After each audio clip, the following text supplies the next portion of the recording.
প্রিয় শিক্ষার্থীবৃন্দ, আসসালামু আলাইকুম। আজকে হচ্ছে আমাদের ক্লাস 24। সো আজকের ক্লাসে হচ্ছে আমরা দেখবো যে আমরা জানি যে প্রিন্টএফ আসলে এখন পর্যন্ত আমরা কোনো কাজ দেখিনি, তাই না? সো আজকের ক্লাসে যেটা শিখবো সেটা হচ্ছে যে মনে করেন যে বিভিন্ন ইমেইলে বা আমরা হচ্ছে ইকোর মাধ্যমে কিভাবে হচ্ছে ইউএস ওয়ার্ড ব্যবহার করে আমরা কিভাবে কাজগুলো করতে পারি। সো সেই জিনিসটা আমরা একটু HTML কোডের মাধ্যমে দেখবো। আজকের PHP কোডের ভিতরে HTML কোড লিখে কাজটা করব। সো ফার্স্ট অফ অল আমরা কি করব, এটাকে ওপেন করে নিব, জ্যাম সফটওয়্যারটা কন্ট্রোল প্যানেলটাকে ওপেন করে নিব, একই সাথে হচ্ছে আমাদের ব্রাউজারটাকে ওপেন করে নিব, ওকে, লোকাল হোস্টের ব্রাউজারটা। সো এরপরে আমরা সরাসরি কাজ শুরু করব। সো এগুলো আমি আগে থেকে ওপেন করে রেখেছি, কারণ আমার হচ্ছে বারবার প্রতিদিন দেখানোর কোনো মানে হয় না। সো আমরা একবার দেখে দিচ্ছি, আমরা হচ্ছে প্রতিদিনই সেমভাবে কাজ করতে থাকবো, ঠিক আছে? সো ফার্স্ট হচ্ছে আমি এখানে ধরেন যে আমি এখানে লিখলাম যে $HTML, ঠিক আছে? HTML লেখার পরে ইকুয়াল টু দিব, ইকুয়াল টু দেওয়ার পরে আমি হচ্ছে এখানে ডবল কোটেশন দেব। ডবল কোটেশন দেওয়ার পরে আমি এখানে একটা সেমিকোলন দিব, সেমিকোলন দেওয়ার পরে হচ্ছে আমার এখানে একটা ডিপ ট্যাগ দেব, deep deep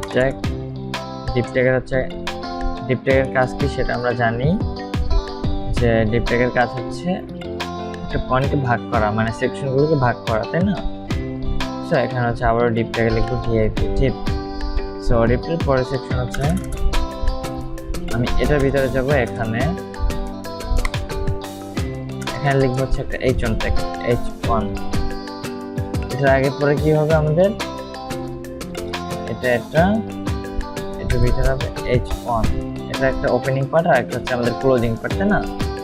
so closing part লেখার জন্য আমরা একটা স্ল্যাশ H1, ওকে, ফার্স্ট ব্র্যাকেট, সেকেন্ড ব্র্যাকেট, এরপর হচ্ছে একটা ওপেনিং আর একটা ক্লোজিং, ওকে। সো একই সাথে আমি H1 এর ভিতরে লিখতে পারি যে LEAR and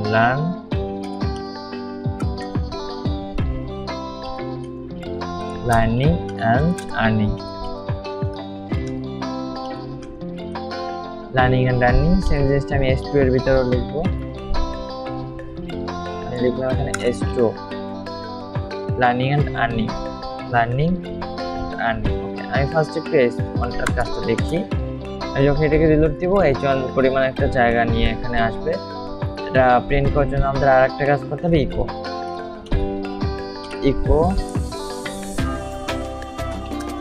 এখানে ধরবো কি আমরা, এখানে ধরবো সরাসরি $HTML-টাকে ধরবো, কন্ট্রোল-C দিয়ে কপি করবো, এখানে জাস্ট পেস্ট করে দিব, সেমিকোলন দিয়ে দিব, জাস্ট আমার H1টা প্রিন্ট হয়ে যাবে। এই যে H1 ট্যাগ পরিমাণ কি, এটা প্রিন্ট হয়ে গেছে। এটা একটু জুম আউট করে এই যে H1 ট্যাগ, ওকে। সো আমি যদি এখন এটাকে H2 ট্যাগ করি, কন্ট্রোল দিয়ে দিলাম, এটাকে আমি কেটে দিলাম S2 ট্যাগ, ঠিক আছে? তখন কি আমাদের এটা নিচে ছোট করে আসলো। আমি একই সাথে হচ্ছে আমি 6বার করে নিব, control D S3, control D S4, control D S5, control D S6, তাই না? আমি একসাথে হচ্ছে 6টা ট্যাগকে করে নিলাম, S5 S6 পর্যন্ত, ওকে। সো এটা হচ্ছে আমাদের H1 ট্যাগ, এটা হচ্ছে S2 ট্যাগ, এটা হচ্ছে S3, এটা হচ্ছে S4, এটা হচ্ছে S5, এটা হচ্ছে S6, তাই না?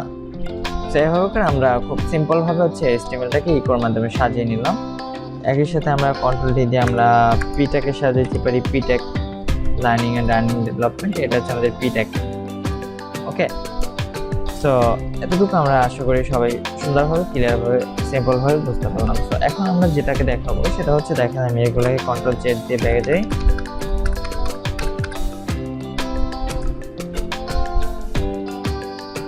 হ্যাঁ, এখানে S2 থাকবে, লার্নিং অ্যান্ড আর্নিং থাকবে না। এখানে যে জিনিসটা থাকবে আমি এটাকেও কেটে দিলাম, তাই না?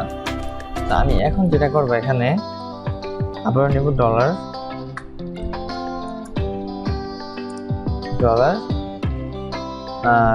নেওয়ার পরে আমি এখানে লিখব হচ্ছে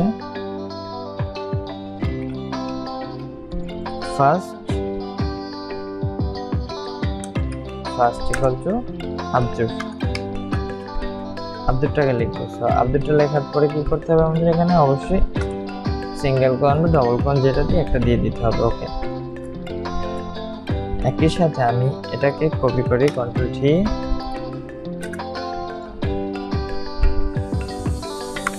এটার পরে ইন্টারপ্রেস করে এটা দিব হচ্ছে লাস্ট নেম, লাস্ট নেম দিব হচ্ছে আব্দুর-ইশা হবে।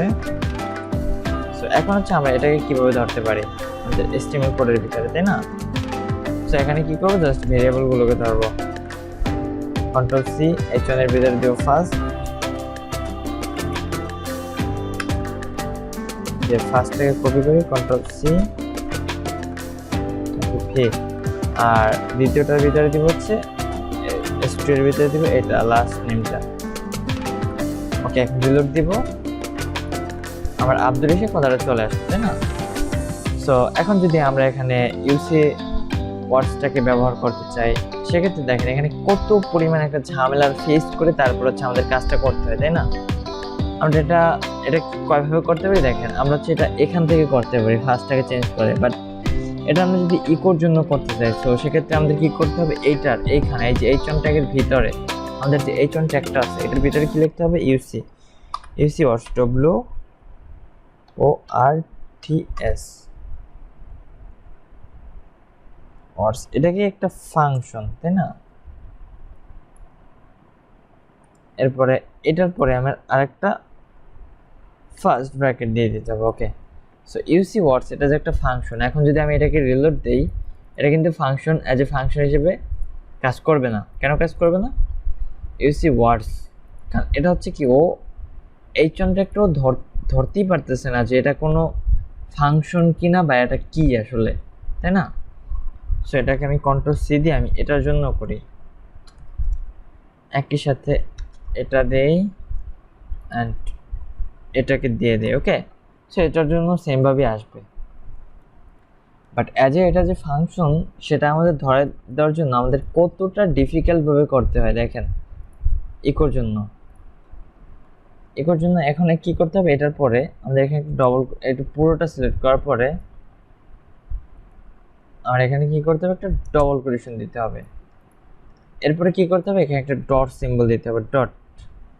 এই যে দেখেন এখন কিন্তু এটা ফাংশন বোঝা যাইতেছে যে কালারটা কিন্তু আমাদের অলরেডি চেঞ্জ হয়ে গেছে। সো আমি এটার জন্য একটু দেই, আমি এটার জন্য ডবল কোটেশনটা দিলাম। এখন যে এই দুইটা একটা ফাংশন, দুইটা যে ইউসি ওয়ার্ডস এটা একটা ফাংশন, আমরা অ্যাজ এ বুঝতে পারতেছি যে অলরেডি যে এটা একটা কি আমাদের ফাংশন, কারণ কি আমাদের এখানে অলরেডি একটা কালার ধরতেছে। সো আমি যদি একটা রিলোড দিই এটা এরর ধরবে, অলরেডি হচ্ছে আমাদের 12 অ্যান্ড 13 নম্বর লাইনে এরর ধরতেছে, তাই না? Line H। ওকে, ঠিক আছে। সো এখন এটাকে ঠিক করার জন্য আমার কি করতে হবে, এটাকে প্রিন্ট করার জন্য আমার এটার আগে একটা ডট সিম্বল দিতে হবে, ডট, আর এটার পরে আরেকটা ডট, এখানে আরেকটা ডট, এখানে আরেকটা ডট। সো ডট দেওয়ার পর আমি যখন এটাকে রিলোড দিব আমার কিন্তু এটা কাজ করতেছে। এই যে আমার কিন্তু এটা বড় হাতের আসতেছে, আইটা বড় হাতের আসতেছে, বাট এটা কত দিক ঘুরে তারপরে কত কষ্ট করে লিখতে হইতেছে আমাদের, তাই না? এটা কিন্তু আমাদের একটা ইজি পয়েন্ট, বাট সেই ইজি পয়েন্টটা কি আমরা ঘুরে ফিরে তারপরে কতভাবে করলাম। বাট এটা যদি এখান থেকে করতাম তাহলেও করতে পারতাম, যে ফার্স্ট নেমটাকে ধরতাম যে কোনো একটা ভেরিয়েবল নিয়ে, তারপরে ইউসি ব্রাউজারটা দিয়ে ফার্স্টটা ধরতাম, তারপর হচ্ছে ওই ব্রাউজারটা ধরে দিতাম, তারপর হচ্ছে এটা কাজ করতো। বাট এখানে আবার ধরার সিস্টেম কি, ডবল কোটেশন দিতে হবে, ডবল কোটেশন, তারপর হচ্ছে ডট, ডট দিয়ে তারপরে তার ভিতর হচ্ছে ফাংশনটাকে লিখতে হবে, আর নাহলে কি অ্যাজ ইউজুয়াল এটাকে কি কাজ করবে না। একই সাথে যদি আমি এটাকে কন্ট্রোল সি দিয়ে কপি করি, কপি করার পরে আমি যদি এখানে কন্ট্রোল ভি দিয়ে পেস্ট করি, আমি এটা h1 h2 আছে তো এটা নিচে নিচে আসবে, তাই না? সো এটার জন্য আমরা করব হচ্ছে এটা ধরবো s3 অ্যান্ড আমি নিচেরটা ধরবো হচ্ছে s4। ওকে, সো এভাবে করে আসলে এটা হচ্ছে কি s3, এটা হচ্ছে s4। ওকে, সো একই সাথে যদি আমি আরো দুইটাকে দেখি, এটা দিব হচ্ছে s5 আর নিচেটা দিব হচ্ছে 6, s5 অ্যান্ড নিচেটা দিব হচ্ছে s6। সো একই সাথে হচ্ছে আমার সেকশনগুলো আরো ছোট ছোট আসবে, এটা হচ্ছে s5, এটা হচ্ছে s6। কত ইজি পয়েন্ট না আমাদের। বাট এটা যদি আমরা অন্যভাবে প্রিন্ট অফ দিয়ে করতাম সেটা হচ্ছে কিন্তু আমাদের আরও সহজভাবে করতে পারতাম। সো আমাদের হচ্ছে প্রিন্ট অফের কাজটা হচ্ছে আমরা আরেকটা ক্লাসে করব, পরবর্তী ক্লাসে। সো পরবর্তী টিউটোরিয়াল হচ্ছে আমাদের মনে করেন যে আমরা এটা হচ্ছে এখন করলাম ইকোর মাধ্যমে, বাট সেটা হচ্ছে আমরা প্রিন্ট অফের মাধ্যমে কীভাবে খুব সহজে করতে পারি, তাই না? সো আশা করি হচ্ছে আমরা এতটুকু খুব সহজে বুঝতে পারলাম। সো আজকের ক্লাস হচ্ছে এই পর্যন্তই। আর যদি এখানেও কারো কোনো সমস্যা থাকে সেক্ষেত্রে হচ্ছে আমাকে কমেন্ট বক্সে অবশ্যই আপনারা জানিয়ে দেবেন, তাহলে হচ্ছে আমি কমেন্ট দেখে আপনাদেরকে ভুলগুলো ধরে দেওয়ার চেষ্টা করবো। যে কারো যদি কোথাও কোডের সমস্যা হয় সেক্ষেত্রে হচ্ছে আমার সাথে সরাসরি যোগাযোগ করবেন, আমি আপনাদেরকে কোডটা চেক করে ঠিক করে দিব। সো আজকের ক্লাস এই পর্যন্তই। সো আশা করি সবাই ভালো থাকবেন, সুস্থ থাকবেন। আসসালামু আলাইকুম। আর যারা আমার চ্যানেলটি এখনও সাবস্ক্রাইব করেননি, চ্যানেলটি সাবস্ক্রাইব করে পাশে থাকা বেল আইকনটি অন করে রাখেন, যাতে হচ্ছে পরবর্তী ভিডিওগুলো বা পরবর্তী ক্লাসগুলো সাথে সাথে পেয়ে যান। ওকে, আসসালামু আলাইকুম।